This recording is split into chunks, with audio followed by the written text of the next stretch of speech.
Chaque jour, Charles et Carole vous présentent la leçon de l'école du sabbat.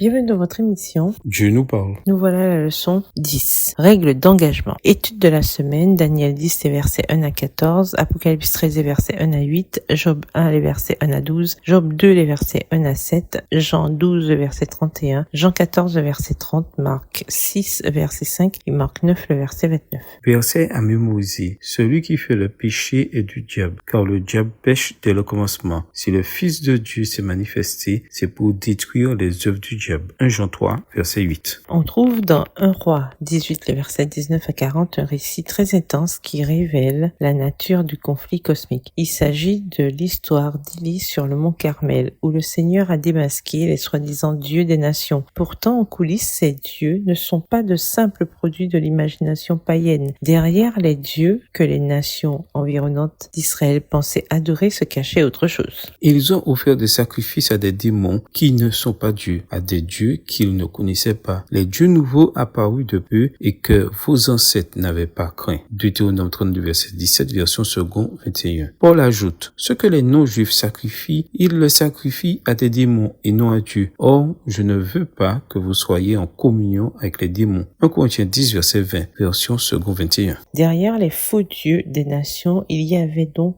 en réalité des démons déguisés. Cela signifie que tous les textes de l'écriture traitant de l'idolâtrie et des dieux étrangers sont des textes traitant du conflit cosmique. Avec cet arrière-plan, on comprend mieux le thème du conflit cosmique. Et cette vérité a des implications colossales si l'on veut mieux comprendre la nature de ce conflit et la manière dont il éclaire le problème du mal. Au revoir. Et à demain si Dieu veut.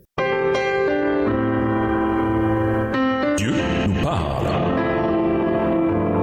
Chaque jour, Charles et Carole vous présentent la leçon de l'école du sabbat.